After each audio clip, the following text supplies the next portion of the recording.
안녕하세요. 사연 읽어주는 남녀입니다. 오늘도 와주셔서 감사드리며 그럼 오늘의 사연 바로 시작하겠습니다. 남편의 행동이 달라지기 시작한 건 몇 주 전부터였어요. 예전에는 저녁마다 집에서 쉬거나 저와 이야기를 나누던 남편이 최근엔 친구를 만나러 나간다는 핑계로 자주 외출을 했죠. 처음엔 그럴 수도 있겠거니 생각했지만 점점 그 빈도가 잦아졌어요. 그리고 무엇보다도 이상한 건 남편은 핸드폰을 자주 숨기듯 사용하기 시작했다는 것이었죠. 원래는 남자가 핸드폰만 쥐고 다니는 거 꼴보기 싫다고 집에 오면 방에 핸드폰을 던져두는 사람이었으니 더 이상했어요. 저와 있을 때도 핸드폰을 항상 뒤로 돌려놓거나 방에 혼자 있을 때 몰래 누군가와 연락을 하는 듯 했습니다. 그러던 어느 날 밤 남편이 잠든 뒤에 남편 핸드폰으로 문자가 왔어요. 남편의 핸드폰 화면이 번쩍이는 걸 보고 무심코 확인하게 되었죠. 화면에는 나는 네가 무슨 짓을 했는지 다 알고 있다 라는 충격적인 메시지가 떠 있었습니다. 깜짝 놀라서 다른 문자를 확인했는데요. 이런 내용의 문자도 있었어요. 더 이상 참기 어려워 라는 메시지였죠. 저는 그 순간 머릿속이 복잡해졌어요. 도대체 이게 무슨 소리일까? 남편에게 어떤 일이 일어난 건지 알 수 없었죠. 궁금한 마음에 더 많은 문자를 확인하려고 했는데 그때 남편이 잠에서 깨어나 핸드폰을 내 손에서 낚아채듯 빼앗아갔습니다. 남편은 핸드폰을 들고 급히 화장실로 들어가더라고요. 뭔가 이상한 낌새가 느껴졌습니다. 그래서 남편이 화장실에서 나온 후 물었어요. 무슨 일이야? 방금 그 문자 내용 뭐야? 그거 친구가 장난친 거야. 별거 아니야. 남편은 아무렇지 않게 대답했지만 저는 믿을 수가 없었어요. 그런 장난을 들어본 적도 없었고 친구라면 할 만한 말도 아니었습니다. 그래서 남편에게 핸드폰을 다시 보여달라고 했죠. 하지만 남편은 이미 그 사이에 문자를 모두 지운 상태였습니다. 뭐야? 문자 왜 지웠어? 당신 나한테 뭐 숨기는 거 있어? 그냥 장난이라니까. 별거 아닌 거라 지운 거야. 그런 장난이 어딨어. 무슨 장난을 그딴 식으로 해? 별거 아니라니까. 왜 이렇게 예민하게 구는 거야? 저는 남편이 뭔가를 숨기고 있다고 확신했어요. 앞뒤가 안 맞잖아요. 친구 누구 장난이냐고 물어도 이름도 말해주지 못하고요. 그래서 더 깊게 추궁했어요. 그랬더니 남편은 짜증을 내더니 결국 화를 내며 집을 나가버렸습니다. 이때부터 우리 사이가 냉랭해지기 시작했어요. 그날 이후 남편은 주말마다 혼자 나가는 일이 더 잦아졌습니다. 예전에는 주말이면 언제나 가족과 함께 시간을 보내며 나들이를 즐기곤 했는데 이제는 이런저런 핑계를 대며 혼자 외출을 반복했죠. 그때부터 저는 남편이 뭔가 잘못된 일을 저지르고 있음을 의심하기 시작했습니다. 밖에서 사고를 쳤던가 바람을 피우고 있던가 무엇이든 숨겨야 할 일이 분명했죠. 이대로 가만 내버려둘 수는 없었어요. 남편의 비밀을 알아내기 위해 저는 몰래 남편을 조사해보기로 결심했습니다. 며칠 뒤 토요일 오후 남편은 또다시 친구를 만나러 간다고 준비를 하기 시작했어요. 그래서 일부러 아무렇지 않은 척 남편에게 말을 꺼냈습니다. 나도 동네 친구 만나서 저녁 먹으려고 하는데 괜찮지? 그러던지. 남편은 별다른 반응 없이 그러라고 하더군요. 하지만 저에겐 이미 계획이 있었습니다. 남편이 나가면 바로 남편을 몰래 따라가기로 결심했거든요. 서둘러 미리 말을 해둔 옆동에 사는 친구에게 연락해 잠시 딸을 부탁했습니다. 남편이 집을 나가고 얼마 후에 저는 재빨리 우리 집 단지 입구에 차를 세웠어요. 남편이 지하 주차장에서 차를 끌고 나오면 바로 뒤쫓을 생각이었죠. 약 20분쯤 기다렸을까요? 마침내 남편 차가 지하에서 올라왔어요. 저는 남편 차가 지나가기를 기다렸다가 천천히 뒤를 따랐습니다. 남편은 차를 몰아 동네 외곽으로 향하더군요. 약 20분쯤 차를 타고 이동하더니 남편은 한 고급 레스토랑 앞에 차를 세웠습니다. 순간 이놈이 바람이 났구나 싶더군요. 남편이 친구들과 이렇게 고급 레스토랑에 갈 리가 없었거든요. 남편은 평소 친구들과 국밥집 같은 곳에서 식사를 하곤 했어요. 국밥 한 그릇에 소주 한 병이면 세상 행복하다고 하던 사람이었거든요. 그리고 무엇보다 스파게티 같은 이탈리안 음식을 싫어하던 남편이 이런 레스토랑에 온다는 것 자체가 말이 되지 않았어요. 저는 점점 더 남편이 바람을 피우고 있다고 확신하게 되었습니다. 이 상황이 아니라면 설명할 길이 없었어요. 남편이 차에서 내리는 걸 보고 저는 멀찍이 떨어져 차를 주차했어요. 그리고 남편이 들어가는 레스토랑을 멀리서 지켜보며 그를 따라갔습니다. 가슴이 두근거렸죠. 남편이 도대체 어떤 년을 만나러 온 것일까? 온갖 잡생각이 머리를 스쳐갔어요. 남편은 레스토랑 앞에서 누군가를 기다리고 있었습니다. 잠시 후 한 여자가 남편 쪽으로 다가오는 게 보이더군요. 남편과 그 여자는 서로를 보자마자 다정하게 인사를 나누더니 함께 레스토랑으로 들어가려 하더군요. 그 모습에 저는 남편의 바람을 확신하게 되었습니다. 하지만 거리가 멀어서 그 여자의 얼굴이 잘 보이지 않았었어요. 그래서 저는 급히 더 가까이 다가갔습니다. 그리고 그 순간 저는 깜짝 놀라고 말았어요.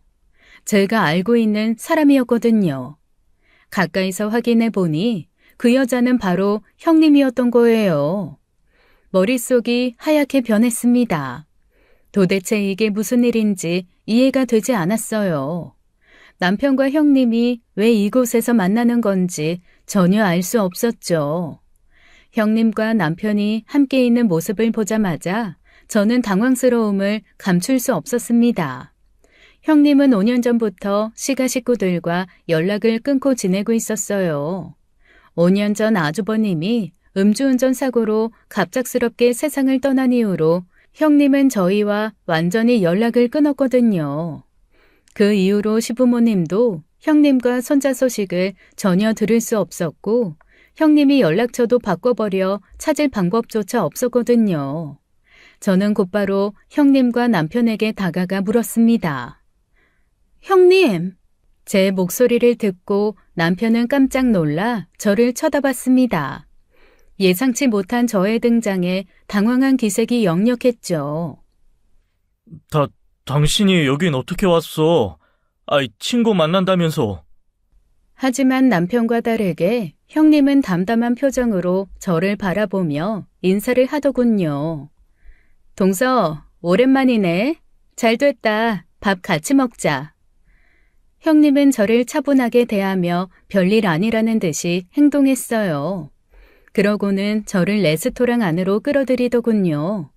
저는 놀란 마음을 추스르며 그들과 함께 레스토랑으로 들어갔습니다. 머릿속은 여전히 복잡했지만 일단은 형님과 남편이 왜 여기서 둘이 만나고 있는지 알아내야 했습니다. 그것도 5년 동안 감쪽같이 사라졌던 사람이요. 자리에 앉고 나자 남편이 다시 묻더군요. 그래서 어떻게 여기 온 거야? 친구 만나러 간다고 하지 않았어? 그냥 지나가다가 들른 거야. 동서는 잘 지냈나 보네. 얼굴 좋아 보여. 형님도요. 5년 만이죠? 형님은 5년 전 그 어떤 연락도 받지 않고 우리 곁을 떠났습니다. 시부모님께서도 형님과 손주를 많이 그리워하며 걱정하셨지만 형님은 끝내 연락을 끊어버리고 조용히 사라졌었죠. 두 사람이 왜 여기서 만나는 거예요? 보니까 우연히 만난 건 아닌 것 같던데요. 형님은 제 질문에 잠시 침묵하더니 조용히 설명하기 시작했습니다. 동서도 어차피 알아야 되니까 솔직히 말할게. 사실 나 요즘 경제적으로 많이 힘들어졌어. 그래서 서방님한테 돈 좀 빌리려고 연락하게 됐어. 그동안 아무 말도 없이 연락이 두절되었던 형님이 갑자기 남편에게 돈을 빌리러 다시 나타났다는 사실이 당황스러웠습니다. 남편 역시 저를 바라보며 말을 이어갔어요. 우리 형 그렇게 죽고 형수가 혼자 승주 키우며 살아왔잖아. 그런데 최근에 어렵다고 해서 도와주려고 했던 거야. 저는 남편이 왜 이런 중요한 일을 저에게 말하지 않고 몰래 형님을 만났는지 더욱 궁금해졌어요. 그래서 남편에게 따져 물었죠. 5년이야. 무려 5년. 어머님, 아버님이 그렇게 걱정하면서 형님을 찾은 게 5년이라고. 그런데 형님이 경제적으로 힘들다고 5년 만에 연락이 왔는데 나한테 숨기는 게 그게 이해가 되는 상황이야? 왜 나한테 말 안 했어? 남편이 대답하기 전에 형님이 먼저 입을 열었습니다. 동서, 미안해.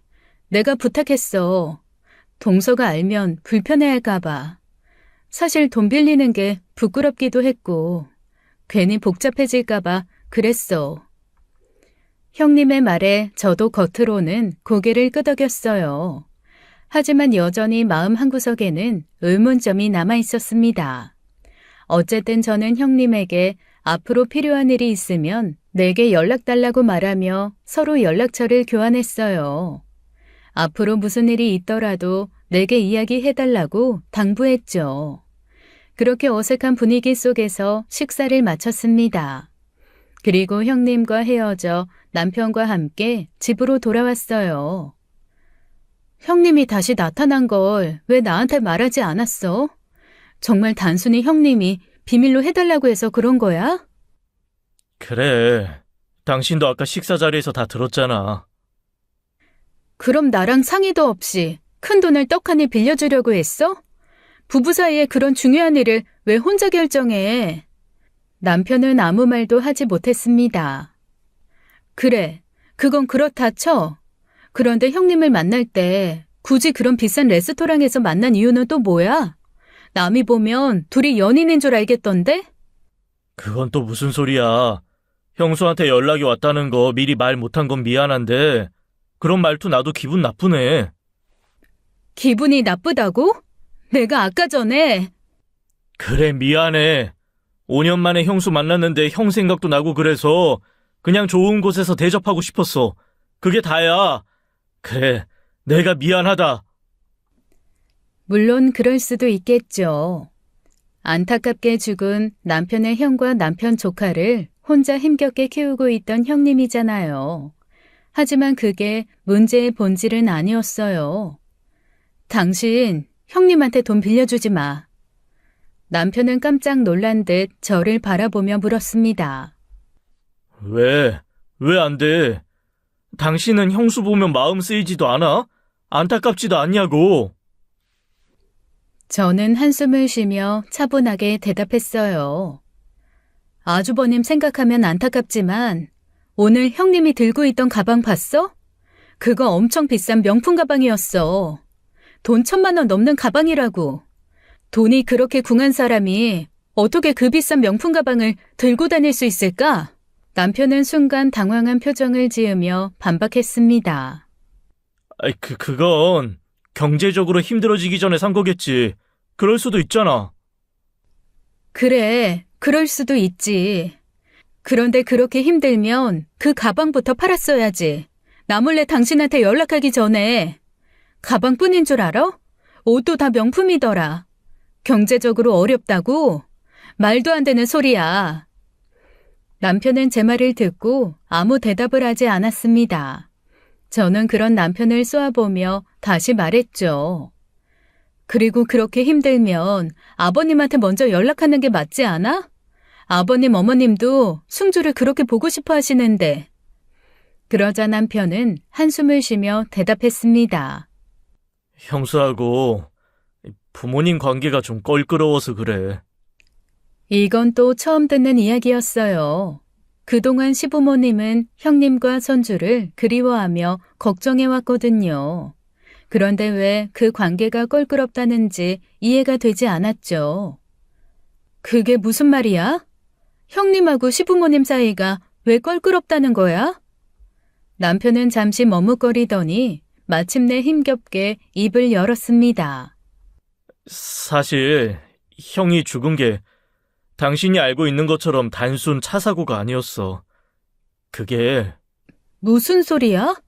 아주버님, 음주 교통사고로 돌아가신 거 아니었어? 맞긴 한데 정확한 이유는 다른 거야. 사실 형한테 병이 있었어.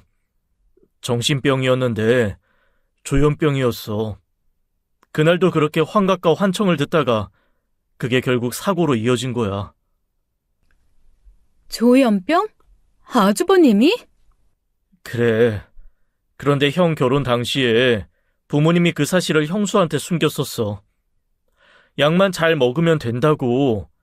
그런 병 결혼 전에 알려지면 결혼도 못 한다면서. 그런데 형이 죽고 나서 형수가 그 사실을 알게 돼서 그래서 사이가 안 좋아졌어. 남편의 말을 들으며 저는 그동안 몰랐던 진실에 깜짝 놀랐습니다. 형님이 왜 그렇게 갑자기 연락을 끊고 떠났는지, 시부모님과의 관계가 왜 그렇게 껄끄러웠는지 이제야 조금은 이해가 되기 시작했죠. 그동안 숨겨져 있던 이야기들이 하나둘 드러났습니다. 그럼 이제 어떻게 하려고 해? 앞으로 형님하고 다시 연락하고 지내는 거야? 남편은 고개를 끄덕이며 대답했습니다. 형수랑 얘기해서 다시 왕래하기로 했어. 그동안 소식도 없었는데 이제라도 도와줘야 할 것 같아서 돈 빌려주는 건 내가 아버지한테 말할게. 미안해, 숨기고 있어서. 저는 더 이상 깊게 묻고 싶지 않았어요. 그저 저는 남편을 바라보며 마지막으로 물었습니다. 더 이상 나한테 숨기는 건 없어? 이제 진짜로 다 털어놓은 거야? 다른 비밀이 있다가 들키면 그땐 당신이나 나나 좋게 못 끝나는 거 알지? 남편은 진지하게 고개를 저으며 말했습니다. 없어. 정말 더 이상 비밀은 없어. 그날 밤 저는 더 이상 남편을 추궁하지 않고 대화를 마무리했어요. 남편과 형님 사건이 있은 지 일주일 뒤 아주버님의 기일이 찾아왔습니다. 그동안 아주버님의 기일에는 항상 남편과 저, 그리고 시부모님만이 모였었지만 그날은 조금 다른 날이었어요. 형님이 참석한다고 했기 때문입니다. 아주버님이 돌아가신 이후로 5년 만에 처음으로 형님이 기일에 나타난다고 하니 분위기가 어쩐지 묘하게 흘러갔어요. 남편은 형님이 참석한다는 소식을 미리 시어머니에게 전했고 시어머니는 그 소식을 듣고 매우 기뻐했죠. 아들 잃은 슬픔을 간직한 시어머니에게 형님의 등장은 한 줄기 빛처럼 느껴졌겠죠. 유일한 손자도 형님과 함께였으니까요. 반면 시아버지의 표정은 전혀 달랐습니다. 형님이 온다는 소식을 듣자마자 시아버지의 얼굴은 굳어졌고 저는 그 변화가 뭔가 심상치 않음을 느꼈어요. 아버님, 괜찮으세요? 시아버지는 제 물음에 간단히 고개를 저으며 말했습니다. 괜찮다. 별거 아니다. 그 말에도 여전히 시아버지의 표정은 어두웠고 뭔가를 억누르는 듯한 모습이었어요. 그러던 중 형님이 봉안당에 도착했죠. 활짝 웃으며 시어머니와 남편에게 인사를 건네는 형님의 모습은 오랜만에 만남에도 어색함이 전혀 없어 보였어요. 하지만 저는 형님의 그 밝은 모습에 어딘가 불편함을 느꼈습니다. 자신의 남편이 그토록 비극적으로 죽었는데 5년 만에 처음으로 찾아와서는 저렇게 활짝 웃을 수 있다는 게 너무 이상하게 느껴졌죠. 그 웃음이 제게는 인위적으로 느껴졌어요. 제가 그런 생각을 하거나 말거나 형님의 도착에 시어머니는 굉장히 기쁜 얼굴로 형님을 맞이했습니다. 특히 형님의 아들, 즉 시어머니는 자신의 손자를 보자마자 활짝 웃으며 손자를 끌어안았죠. 아이고, 우리 승주, 내 새끼. 너는 우리 집안의 자랑이다. 오랜만에 보니까 더 예뻐졌구나. 이 할미가 우리 승주 얼마나 보고 싶었는지 알아? 하지만 그 순간 시아버지가 갑자기 불편한 기색을 드러내며 분노를 표출했어요. 그동안 억눌린 감정을 폭발시키듯 시아버지는 차가운 목소리로 형님을 향해 말했죠. 네가 여기에 다시 나타날 자격이 있냐? 그 말에 저도 깜짝 놀랐습니다. 시아버지의 말에 다른 모든 가족들도 당황해하며 얼어붙었어요. 그 차갑고 날선 말투는 지금까지 한 번도 본 적 없는 시아버지의 모습이었습니다. 시어머니와 남편도 놀란 눈으로 시아버지를 바라보았어요. 여보, 왜 그래요? 무슨 말을 그렇게 해요? 오늘 정우 기일이어서. 하지만 시아버지는 시어머니의 말을 듣지 않았습니다. 계속해서 형님을 향해 차가운 눈빛을 보낼 뿐이었죠. 형님은 처음에는 그 말에 아무렇지 않은 듯 보였지만 곧 표정이 굳어지며 더 이상 웃지 않았어요. 봉안당에 모인 가족들 사이에는 어색한 침묵이 흘렀고 분위기는 급격히 차가워졌습니다. 결국 아주버님의 길로 모였던 그 자리는 어수선하게 끝나버렸어요. 저는 남편을 조용히 쳐다보았습니다. 오늘 형님을 보는 시아버지의 반응을 보아 남편이 내게 무언가 더 숨기고 있는 게 분명했어요. 모임이 끝난 후 가족들은 각자 집으로 돌아가기로 했습니다. 시어머니는 형님의 손을 잡으며 말했죠. 앞으로 자주 보자. 승주도 자주 데리고 우리 집에 와. 시어머니는 여전히 형님을 반갑게 맞이하며 앞으로의 관계를 더 이어가길 바랬어요. 하지만 시아버지는 전혀 달랐습니다. 시어머니가 그렇게 말할 때 시아버지는 차가운 눈빛으로 형님을 바라보다가 단호하게 말했어요. 아이, 빨리 가자고. 하루 종일 여기 있을 거야. 시아버지는 날선 목소리로 말하며 시어머니를 차로 데리고 갔습니다. 그리고 그날 모임은 이렇게 끝이 났죠. 집으로 돌아가는 차 안 남편은 무표정하게 운전대를 잡고 있었습니다. 저는 조수석에 앉아 있었어요. 뒷좌석을 돌아보니 딸들은 피곤했는지 깊이 잠들어 있었죠. 아주버님 기일에서 있었던 일들로 머릿속이 복잡해졌어요. 특히 형님을 향한 시아버지의 분노에 대한 이유가 도저히 납득이 되지 않았죠. 그래서 남편에게 물었습니다. 아버님은 왜 그렇게 형님한테 화를 내신 거야? 형님한테 이 자리에 나타날 자격이 있냐고 물으신 건 또 뭐고? 남편은 잠시 운전대에 시선을 고정한 채 말없이 있다가 한숨을 내쉬며 대답했어요. 아버지는 형수님이 형의 병을 방치해서 사고가 났다고 생각하셔. 그게 마음에 큰 상처가 됐고 그걸 아직도 못 잊으시는 거지. 저는 남편의 말을 듣고 잠시 생각에 잠겼습니다. 그렇다고 해도 형님과 시아버지 그리고 남편의 행동들은 저로서 이해가 되지 않는 부분이 너무나도 많았어요. 그래서 다시 남편에게 물었습니다. 당신 나한테 숨기는 거 이제 정말 없지? 남편은 고개를 살짝 끄덕이며 답하더군요. 숨기는 거 없어. 다 말했잖아. 그런데 저는 남편의 말을 쉽게 믿기 어려웠어요. 그래서 또 다른 질문을 던져보았죠. 한 달 전에 남이섬에 누구랑 갔어? 당신 핸드폰 결제 정보에 남이섬 입장료가 찍혀 있더라고. 그 순간 남편 표정이 싹 굳어지더라고요. 그리고 눈빛이 흔들리고 있었어요. 준석이랑 같이 바람 쐬러. 그 말을 듣고 저는 미소를 지으며 다시 물었습니다. 마치 맹수가 토끼를 잡아먹기 전 가지고 놀듯이요.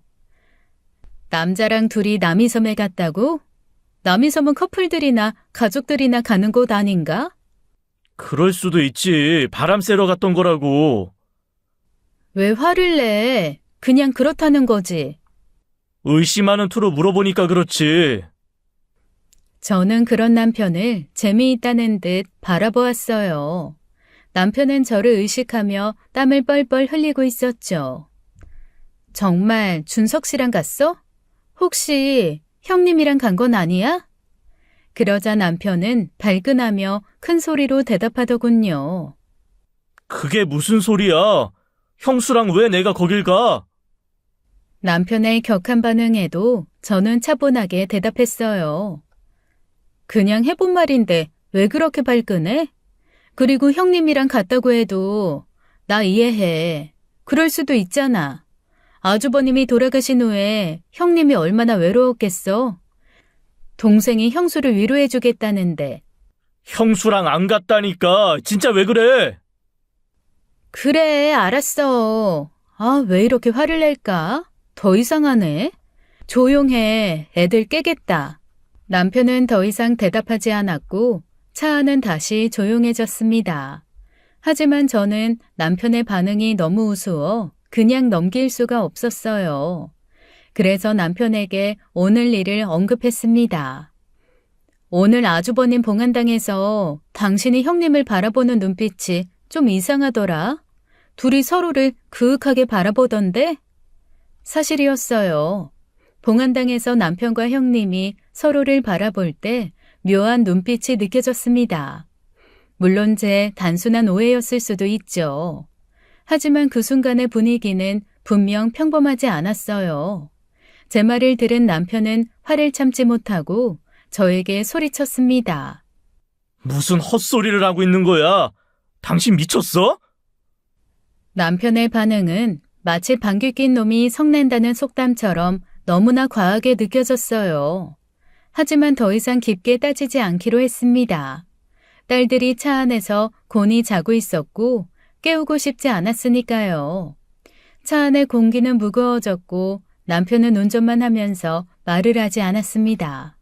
저 역시 그 순간에는 더 이상 말을 하지 않았어요. 아주버님의 기일 이후 남편과 제 사이에는 커다란 벽이 생겼습니다. 차 안에서 나눈 대화 이후로 남편과 저는 말을 전혀 하지 않았어요.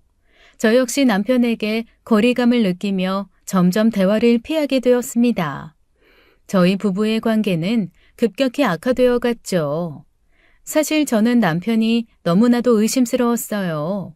그동안 느껴졌던 이상한 기운들, 그리고 남편과 형님 사이에 흐르던 묘한 긴장감이 머릿속에서 떠나지 않았거든요.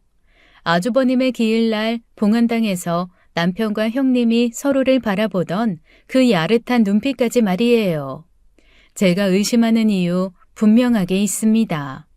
남편과 형님이 레스토랑에서 만났을 때 제가 충격적인 장면을 보았거든요.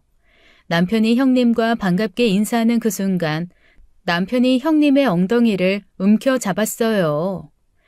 그때 저는 너무 놀라서 차마 말을 꺼내지 못했지만 이건 분명히 단순한 행동이 아니잖아요. 도대체 어떤 미친놈이 형수의 엉덩이를 그렇게 잡을 수 있을까요? 제 머릿속에는 그 장면이 계속해서 맴돌았습니다.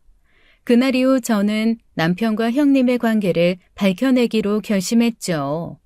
그래서 남편과 형님의 관계를 모른 척하며 조금씩 계획을 짠 거였어요. 가장 먼저 해야 할 일은 아주버님의 조현병 이야기를 확인하는 것이었습니다. 그 이야기가 사실인지 확인해야만 했어요. 저는 시어머니에게 전화를 걸어 물어보기로 했습니다. 어머니, 아주버님이 정말 조현병을 앓고 있었던 게 맞아요? 제 질문에 시어머니는 놀란 목소리로 대답했죠. 뭐? 그 이야기를 어디서 들었어? 남편이 말해줬어요. 진짜예요, 어머님? 현우가? 그래, 그랬지. 그런데 왜 그런 걸 묻니? 왜 그런 걸 물어봐? 시어머니의 목소리에는 당황과 놀라움이 섞여 있었습니다. 저는 그 말을 듣고 더욱 확신이 들었죠. 뭔가 숨겨진 진실이 있을 거라고. 하지만 시어머니의 말만으로는 확신이 부족했어요. 그래서 이번에는 시아버지에게도 전화를 걸어 물어보기로 했습니다. 아버님, 아주버님이 정말 조현병을 앓고 계셨나요? 제 질문에 시아버지는 한동안 침묵했습니다. 차분하게 기다리던 저는 시아버지가 어렵게 입을 여는 소리를 들었죠. 첫째는 그런 병 없었다. 시아버지의 목소리는 힘겹고 조심스러웠어요. 마치 숨기고 싶은 진실을 고백하는 것처럼 들렸죠. 그 한마디로 저는 모든 것이 명확해졌습니다. 남편은 저에게 거짓말을 한 것이 분명했어요. 아주버님이 조현병을 앓았다는 이야기는 남편이 지어낸 이야기였고 그 외에도 뭔가 더 큰 비밀이 숨겨져 있을 거라는 생각이 들었습니다. 시아버지와 시어머니 역시 뭔가 숨기고 있다는 생각이 들었고요. 하지만 시부모님은 제가 몇 가지 질문을 한다고 해서 진실을 순순히 털어놓을 사람들은 아니었어요. 그들이 아주버님에 대해 숨기고 있는 것과 남편이 말한 거짓말 사이에는 분명히 연결고리가 있었습니다. 그리고 그 중심에는 형님과 남편이 있다는 생각이 들었어요. 그 모든 진실을 알기 위해선 제가 직접 나서야 한다는 생각이 들었죠. 저는 남편의 비밀을 직접 파악해보기로 했습니다. 이제는 더 이상 지켜볼 수만은 없었어요. 남편이 형님과 어떤 관계를 맺고 있는지, 그리고 왜 그런 말도 안 되는 거짓말을 저에게 했는지를 밝혀내야만 했습니다. 남편과 형님의 관계를 밝혀내기 위한 본격적인 저의 계획을 시작했죠. 요즘 기술은 정말 놀라울 정도로 발전했어요. 인터넷에서 소형 녹음기를 주문했는데 그 크기가 동전보다도 작았어요. 이런 녹음기를 남편 차에 설치해 두기로 했습니다. 남편이 숨기고 있는 비밀이든 형님과의 짐승 같은 관계든 그 어떤 증거라도 잡히면 개망신 주고 이혼할 생각이었어요. 남편이 저를 속이고 있다고 확신했기 때문에 확실한 증거를 잡고 싶었습니다. 그리고 일주일이 지났어요. 퇴근한 남편이 집으로 들어왔습니다. 평소와는 다르게 얼굴이 붉어져 있었고 뭔가를 손에 꽉 쥐고 있더군요. 그러더니 갑자기 제게 소리치며 손에 쥐고 있던 걸 집어 던졌습니다. 이게 대체 뭐야? 남편이 제게 집어 던진 것은 다름 아닌 제가 남편 차에 숨겨둔 녹음기였어요. 저는 그 녹음기를 남편 차에 꽁꽁 숨겨두었는데 남편이 어떻게 찾았는지 정말 신기할 뿐이었습니다. 남편이 이 녹음기를 찾았다는 사실 자체가 이놈이 뭔가를 숨기고 있다는 증거였어요. 구린 놈이 아니면 차를 그렇게 샅샅이 뒤져 녹음기를 찾을 이유가 없을 테니까요. 남편은 분노에 찬 얼굴로 제게 다가와 소리쳤습니다. 너 도대체 의부증이냐? 왜 이런 걸 내 차에 설치해? 저는 그저 차분한 목소리로 대답했어요. 그걸 내가 설치했다고 생각하는 이유가 뭐야? 뭐? 네가 아니야? 아니야, 나 맞아. 그냥 궁금해서 그랬어. 남편은 제 대답에 더 격분하며 물었습니다. 대체 뭐가 궁금하냐고? 도대체 뭘 그렇게 의심해서 이런 짓거리까지 한 거야? 저는 남편의 눈을 똑바로 쳐다보며 단도직입적으로 말했습니다. 당신하고 형님이 서로 더럽게 뒤엉켜 잠자는 사이인지 궁금해서 그랬는데? 남편의 얼굴은 순간 굳어졌고 그는 마치 말도 안 되는 소리를 들었다는 듯 화를 내기 시작했어요. 대체 그게 무슨 정신 나간 소리야? 내가 형수랑? 너 정말 미쳤구나. 그러나 저는 조금도 물러서지 않았습니다. 남편이 형님을 반갑게 맞으며 형님의 엉덩이를 움켜쥐었던 그날, 그 장면이 머릿속에서 떠나지 않았거든요. 내가 다 봤어. 당신이 그 레스토랑 앞에서 형님을 만나던 날. 당신이 형님 엉덩이를 더럽게 만지던 거 다 봤다고. 자, 어디 또 변명해봐. 그건 네 오해야. 나 그런 적 없어. 네가 잘못 본 거라고. 내가 더러운 게 아니라 민정아, 그건 말이야. 네 눈에 이상한 게 보이고, 이상한. 저는 그 말을 듣고 더 이상 참을 수 없었습니다. 하늘에 있는 아주버님이 이걸 다 보고 있으면 퍽이나 편히 눈이나 감겠다. 하늘이 무섭지도 않냐? 남편은 제 말을 듣고 잠시 말이 없었습니다. 그러더니 이내 힘겹게 입을 열더군요. 너는 아무것도 몰라. 형수님은, 그분은 너를 위해. 하지만 남편은 끝내 말을 마치지 못했어요.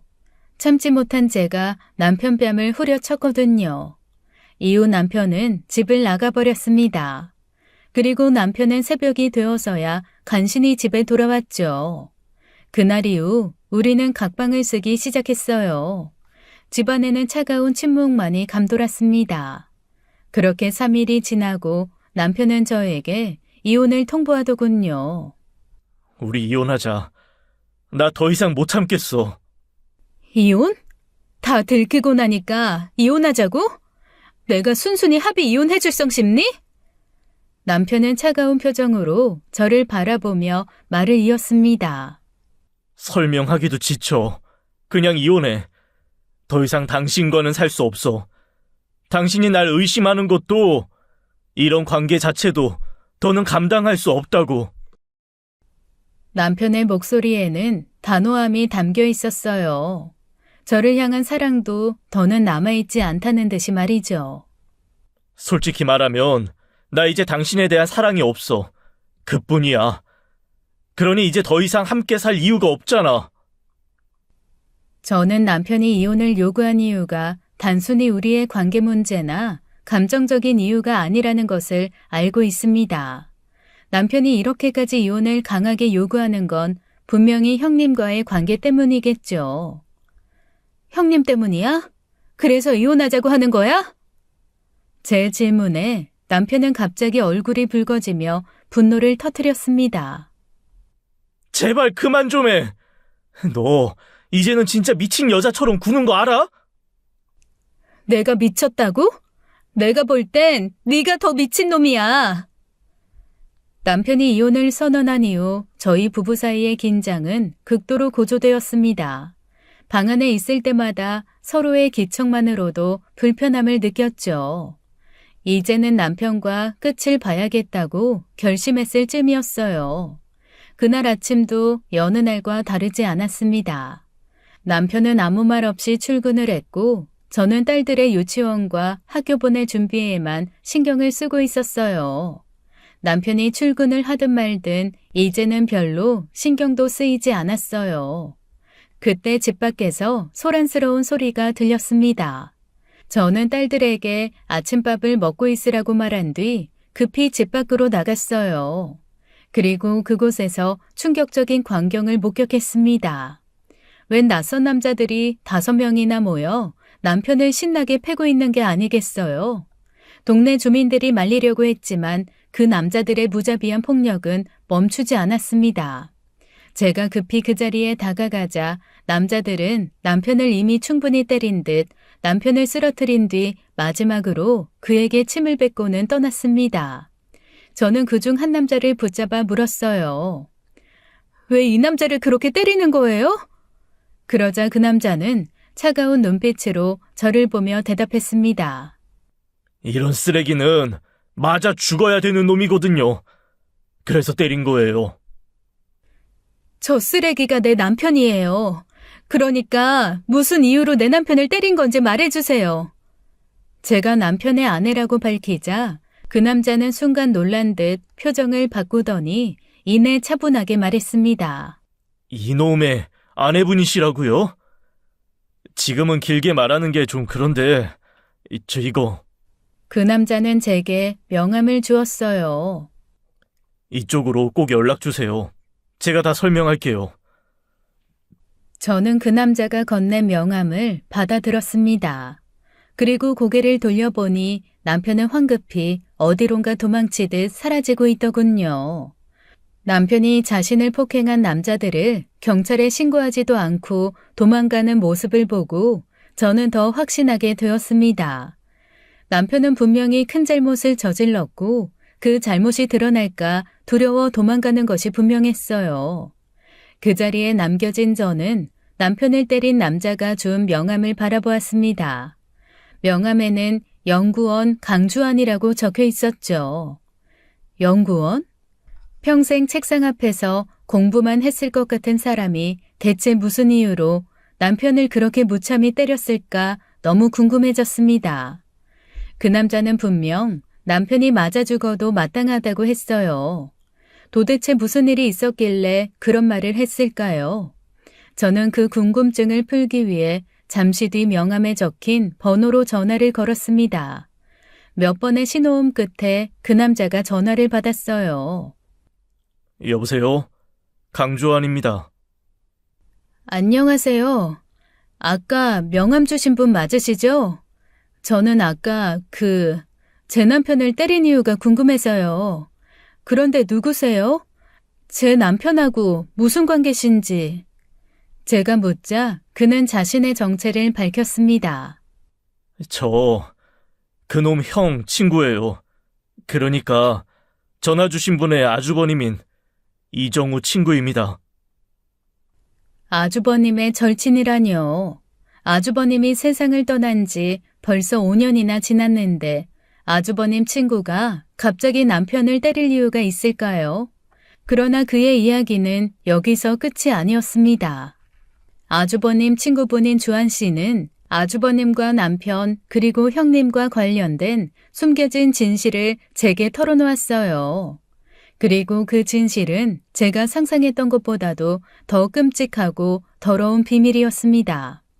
저는 그분의 이야기를 듣고는 한참을 눈물을 흘릴 수밖에 없었어요. 그리고 결심했죠. 남편과의 결혼 생활을 끝낼 때는 끝내더라도 아주버님이 편안하게 눈을 감으실 수 있도록 그가 세상을 떠난 이유를 모든 이들 앞에서 밝히자고요. 마침 시할머니의 생신이 다가오고 있었고 시가의 모든 친척들이 모이는 날이었기에 저는 이날을 아주버님의 한을 풀어줄 날이라고 생각했어요. 시가의 친척들 모두 아주버님 죽음에 대해 잘못 알고 있었으니까요.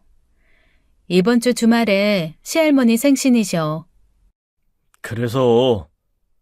그래서는 무슨, 우리가 요즘 싸우고는 있지만 시할머니 생신에는 평범한 모습으로 참석하자는 거지. 이혼을 한 해 만에 하는 상황이 무슨 시댁 행사를 챙겨? 난 며느리 도리는 하는 사람이야. 당신하고 길게 말 섞기 싫어. 그냥 그날 평범한 척 연기라도 하라고.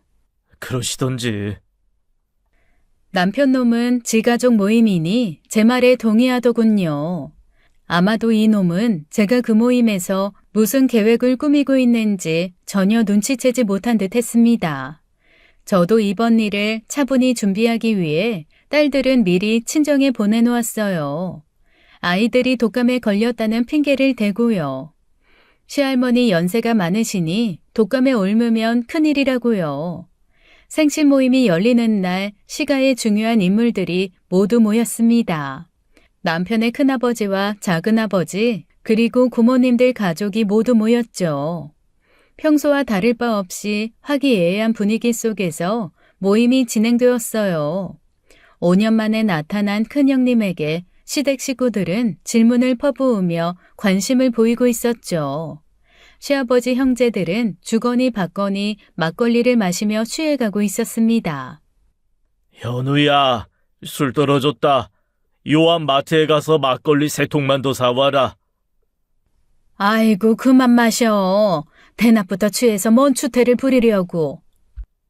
큰어머니, 좋은 날이잖아요. 제가 얼른 뛰어갔다 올게요. 모임 중반쯤 술이 떨어지자 남편이 급히 술을 사러 마트로 향했어요. 저는 지금이 기회라 생각되어 그 자리로 가서 마침내 입을 열었습니다. 큰아버님, 아주버님이 왜 죽었는지 혹시 아세요? 응? 정우 말이냐? 네. 제 질문이 떨어지자마자 방 안의 공기가 순간적으로 차가워졌습니다. 그럴 수밖에 없었죠. 시댁에서 아주버님의 죽음은 무척이나 무거운 사건이었으니까요. 제 말에 시어머니는 크게 놀라며 다급하게 저를 말리기 시작했죠. 너 좋은 날 갑자기 무슨 소리 하는 거니? 그런 말 하지도 말거라. 하지만 저는 시어머니의 말을 무시하고 계속해서 말했습니다. 어머님, 좋은 날 아주버님 이야기하면 안 돼요? 큰아버님, 말씀해 주세요. 아주버님이 돌아가신 이유 아세요? 그만하래도?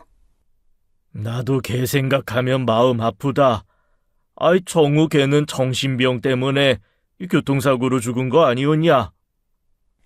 내가 걔 생각하면 지금도 이렇게 가슴이 아프다. 너는 왜 갑자기 걔 이야기를 꺼내? 그렇게 가슴이 아픈 분이 왜 그러세요? 왜 멀쩡한 아주버님은 정신병자 취급하세요? 현우 씨 때문에 그러세요? 뭐라고? 큰아버님, 전혀 아니에요. 전혀 그렇지 않아요. 아주버님은 정신병, 조현병 없었어요. 그것 때문에 돌아가신 게 아니라고요. 그게 무슨 말이냐? 그럼 정우가 왜 죽은 건데? 그건 바로 남편과 형님 때문이에요. 동서, 지금 무슨 소리 하는 거야? 정우 씨가 나 때문에 죽었다니. 동서 지금 그 말 책임질 수 있어? 책임이요? 얼마든지 책임질게요. 제 말 끝까지 들어보실래요? 입 닥치지 못해? 제 말에 거실에 있던 모든 시댁 식구들이 크게 술렁이기 시작했어요. 그때 때마침 남편이 술을 사들고 들어왔죠. 현우야, 지금 네 처가 무슨 소리 하는 거냐? 우리 정우가 너 때문에 죽었다니 그게 무슨 소리야? 그 말에 남편이 급히 저희 쪽으로 달려왔어요.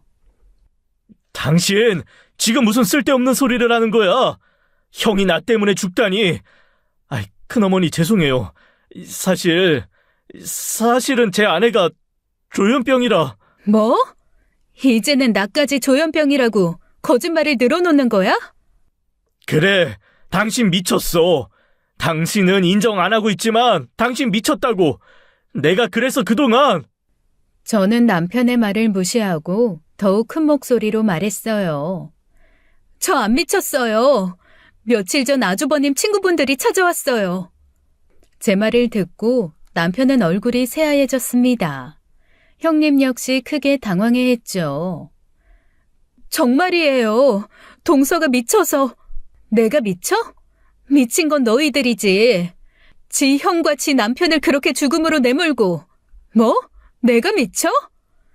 분노를 참을 수 없던 저는 제 앞에 있던 파전으로 형님 얼굴을 후려쳐버렸어요. 거실은 한순간 난장판이 되고 말았죠. 그만하지 못해? 당신 지금 헛것 보고 헛소리 들려서 오해하는 거야. 아이, 큰아버지 큰어머니, 이 사람 말 믿지 마요. 이 사람 미쳤다고요. 여보, 나가서 이야기하자고. 하지만 저는 남편의 손을 뿌리치며 말했습니다. 더러운 손으로 나 만지지 마. 당신은 나뿐만 아니라 당신 형까지 배신한 거야. 이 난장판의 시가 식구들은 모두 충격을 받아 아무 말도 못하고 입만 벌리고 있었죠. 저는 며칠 전 남편을 찾아와 남편을 때린 남자들에 대한 이야기를 했습니다. 내가 미친 거라고? 내가 망상에 빠져서 지금 헛소리하는 거라고?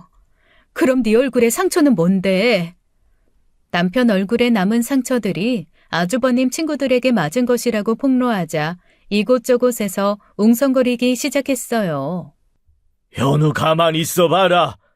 그래, 그 상처가 뭐냐? 말해봐라. 아주버님 친구들이 찾아와서 이 사람을 죽도록 때렸어요. 맞아 죽어야 하는 인간이라면서 죽도록 때렸다고요.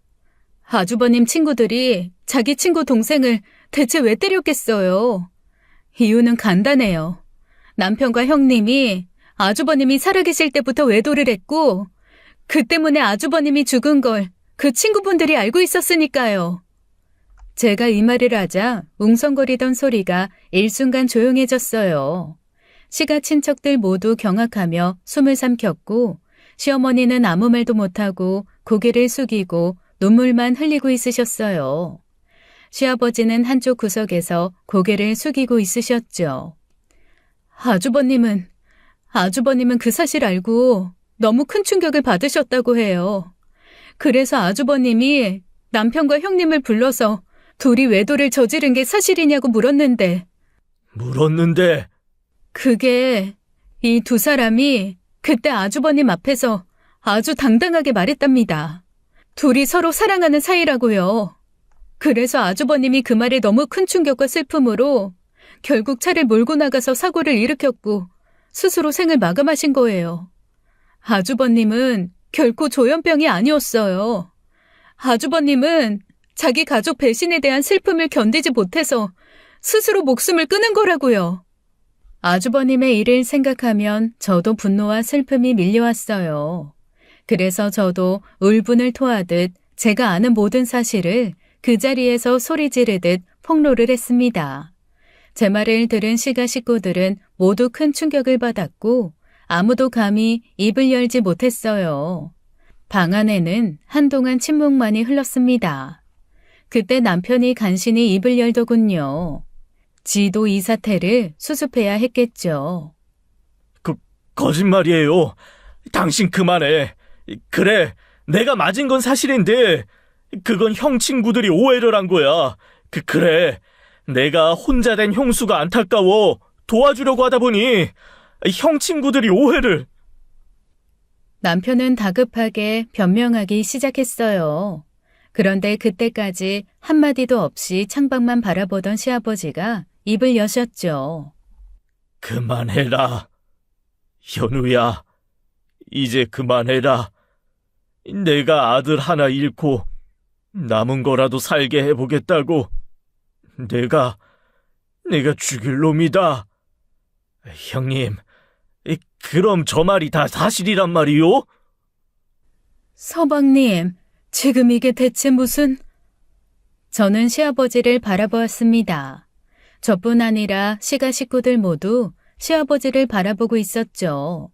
시아버지는 아무 말도 더 이상 하지 못하고 고개를 숙인 채 눈물을 흘리시더군요. 그 모습에서 시가 식구들은 제가 한 모든 말이 사실임을 확인할 수 있었습니다. 시아버지가 아무런 반박도 하지 않았다는 것은 그동안 숨겨졌던 아주버님 죽음의 진실을 알고 있었다는 뜻이었고 제 말이 사실이라는 뜻이었습니다. 하지만 끝까지 발뺌하는 남편과 형님은 제게 큰 소리로 말했어요. 이 미친년이? 너 이러려고 여기 오자고 한 거였냐? 야, 증거 있어? 네가 말한 증거 있냐고? 그래, 동서. 증거 있어?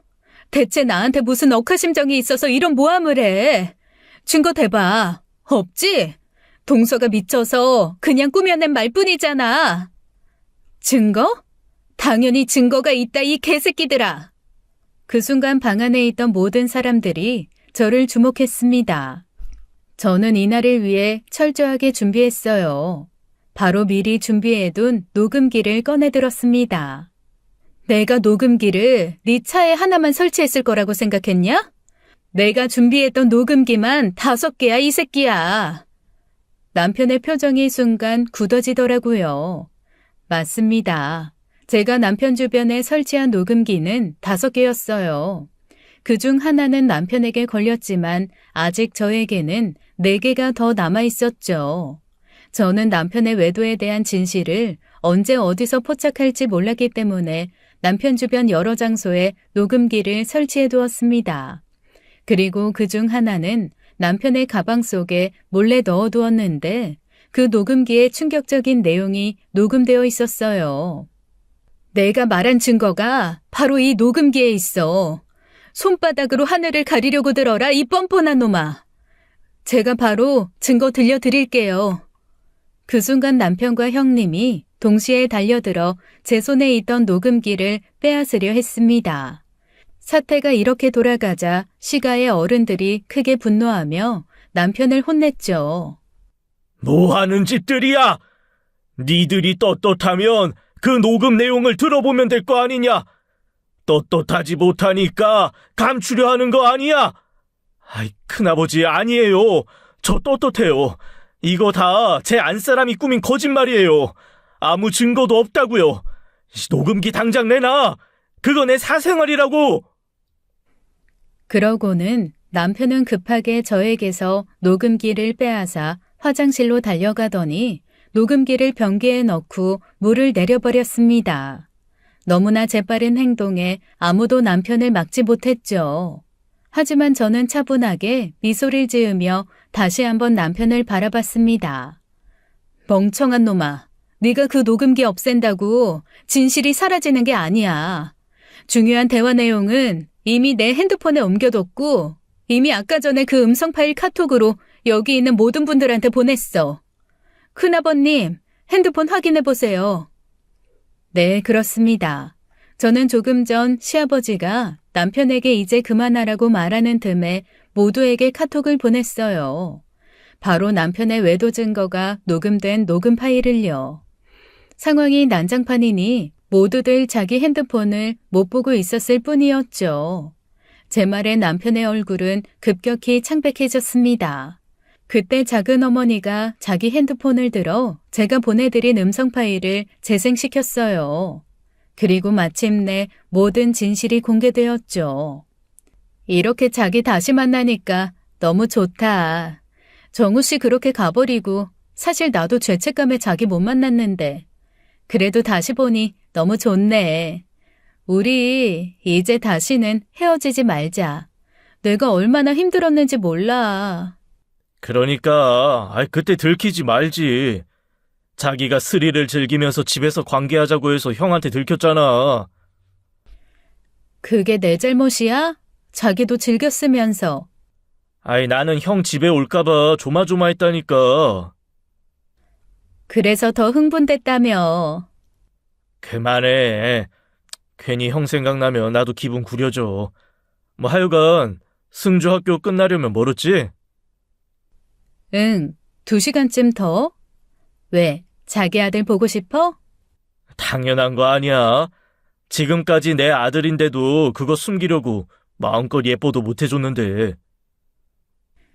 맞아요. 형님의 아이, 아주버님이 죽기 전에 남긴 유일한 혈육으로 알고 있던 승주도 사실은 남편 아이였던 거였죠. 그 녹음 내용에 큰어머니와 작은어머니는 쓰러지셨어요. 고모님들은 대성통곡을 하셨죠. 그리고 큰아버님은 벌떡 자리에서 일어나더니 남편의 뺨을 후려쳤습니다. 이런 천인공노할 놈! 이런 쓰레기만도 못한 놈! 어떻게 네 형한테 그딴 짓을! 아이고 조상님! 아이고! 남편은 모든 것이 드러나자 그 자리에서 망연자실한 표정으로 주저앉았습니다. 친척들 모두가 경악하며 남편을 쳐다보았고 형님 역시 아무 말도 하지 못한 채 고개를 숙였죠. 모든 진실이 드러나자 저는 시어머니에게 분노를 터뜨렸습니다. 울지 마세요. 어머님 아버님도 공범이에요. 이 모든 진실을 숨겨준 당신들 모두가 다 공범이라고요. 제 말에 시어머니는 저를 향해 소리쳤습니다. 그래. 그런데 어쩔 거냐? 내 큰아들이 저렇게 죽었는데 작은아들이라도 살려야 했어. 그래서 그랬다고. 저는 그런 시어머니를 똑바로 바라보며 차가운 목소리로 대답했어요. 그래서 아주버님은 죽어서도 눈을 못 감고 있을 겁니다. 어머님 아버님도 내 남편처럼 똑같이 아주버님을 배신한 거라고요. 그 안을 대체 어떻게 풀려고, 대체 어떻게... 잠시 후 친척들 사이에서 비난과 분노의 소리가 오고 갔어요. 남편은 그 자리에 망연자실한 표정으로 울고 있었죠. 저는 그 모든 혼란 속에서 조용히 자리를 떴습니다. 그리고 남편을 향해 마지막으로 말했어요. 법원에서 보자, 쓰레기 같은 새끼. 그 말을 남기고 저는 시댁을 나왔습니다. 남편과 형님의 더러운 비밀이 모두 밝혀진 후 저는 이혼 소송을 시작했어요. 법정에서 저는 남편이 저지른 불륜과 형님과의 부도덕한 관계를 밝혔습니다. 법원은 제 손을 들어주었고 남편과 형님에게 막대한 위자료를 지불할 것을 명령했어요. 그 판결로 저는 법정에서 승리했고 마침내 남편과의 이혼을 했죠. 양육권도 모두 제가 가져왔습니다. 아이들의 미래를 생각하면 남편 같은 사람과는 더 이상 엮이고 싶지 않았어요. 이혼이 확정된 후 저는 남편에게 마지막으로 말했습니다. 평생 네 딸들 볼 생각하지 마. 아주 더럽고 역겨워. 그거 아니? 너는 네 존재 자체가 역병 같은 놈이야. 남편은 제 말에 아무 말도 하지 못했습니다. 그 후 시아버지는 저에게 긴 문자를 보내왔어요.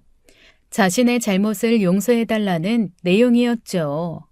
시아버지는 그동안 숨기고 있던 모든 진실에 대해 사과하며 제가 겪었을 고통을 헤아리지 못했다고 했습니다. 그러나 저는 시아버지에게 이렇게 답했어요. 저보다 아주버님에게 용서를 구하세요. 당신의 큰아들 명복이나 빌라고요. 그 후 저는 시가 식구들의 모든 연락처를 차단했습니다. 이혼 후 2년이 지났을 때 전 남편의 작은아버지 딸인 아영 씨와 우연히 길에서 마주치게 되었어요. 아영 씨와 저는 동갑으로 결혼 생활 중에 자주 연락하며 친하게 지냈었어요. 하지만 이혼하며 아영 씨와도 다시 볼 일이 없어졌죠. 그런데 길에서 우연히 만나게 된 겁니다. 오랜만에 만난 아영 씨와 저는 함께 커피숍에 가서 서로의 근황을 이야기하게 되었어요. 처음에는 서로의 일상 이야기와 안부를 나누었지만 아영 씨가 들려준 이야기는 저에게 큰 충격을 안겨주었습니다.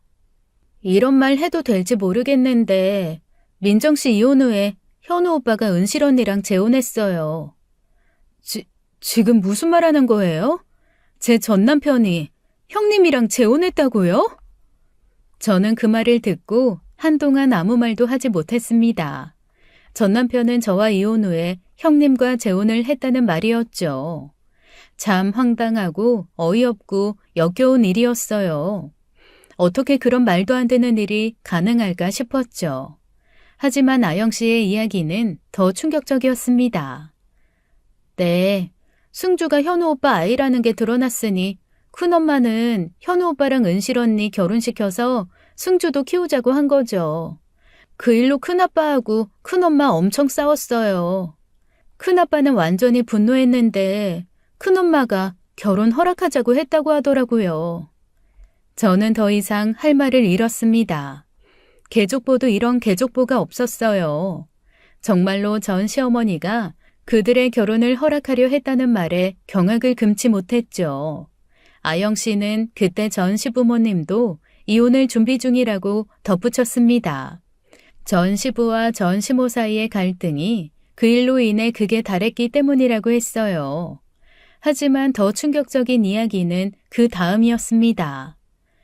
그런데 결국 현우 오빠랑 은실 언니 재혼 못했어요. 왜요? 은실 언니 아이, 승주가 현우 오빠 아이가 아니라는 게 밝혀졌거든요. 저는 그 말을 듣고 또 한 번 놀랐습니다. 그동안 형님의 아이가 전 남편의 아이인 줄만 알았는데 그게 아니었다니요. 저는 아영 씨에게 어떻게 그 사실이 밝혀졌는지 물었습니다. 그런데 그건 어떻게 알게 된 거예요? 은실 언니 또 다른 내연남이 나타났거든요. 그 남자가 난리치면서 승주가 자기 아이라고 주장했어요. 그 이야기를 들으며 저는 전 남편과 형님이 도대체 얼마나 엉망인 관계였는지 새삼 깨닫게 되었습니다. 하지만 아영 씨의 이야기는 거기서 끝이 아니었어요. 현우 오빠가 그 사실 알고 엄청난 분노를 느꼈나 봐요. 그래서 은실 언니를 정말 심하게 때렸다고 해요. 은실 언니는 너무 맞아서 한쪽 눈도 실명하고 머리도 많이 다쳐서 정신연령이 7살이 되었다나 뭐 하여간 많이 다쳤대요. 결국 지금 현우 오빠는 폭행죄로 구치소에 있어요. 지금 판결 기다리고 있는데 특수폭행이고 해서 변호사 말이 10년 이상은 받을 거래요. 그리고 어이가 없네요. 그리고 뭐요? 현우 오빠가 구치소에서 자꾸 소란을 피운대요. 왜요? 밤에 막 정우 오빠가 보인다고. 네? 아주버님이요? 네. 아무래도 정신에 문제가 생긴 것 같다는데 저도 그 이상은 잘 모르겠어요. 저는 그 말을 듣고 전 남편과 형님의 비참한 결말이 결국 이렇게 끝나버렸구나 싶었습니다. 그들의 잘못과 배신이 결국 이런 식으로 막을 내린 거죠. 전 남편은 결국 형님에게 배신당한 후 폭력을 행사해 구치소에 가게 되었고 그동안 그가 쌓아왔던 모든 것은 무너져 버렸습니다. 아영 씨와 작별 인사를 나누며 저는 마음이 복잡해졌어요. 이 개막장 같은 집안의 이야기는 너무나 비극적이었지만 동시에 그들의 최후가 마땅하다고 느껴졌습니다. 억울하고 슬프게 돌아가신 아주버님의 명복을 빌 뿐이죠. 이제 저는 제 딸들과 함께 새로운 인생을 시작하려 합니다. 그동안 겪었던 모든 일들이 저를 더욱 강하게 만들었고 이제는 그 누구의 영향도 받지 않고 저와 딸들이 함께 행복한 삶을 살아갈 거예요. 지금까지 사연 읽어주는 남녀였습니다. 끝까지 시청해주신 여러분 감사드리며 저희는 다음 사연으로 돌아올게요. 감사합니다.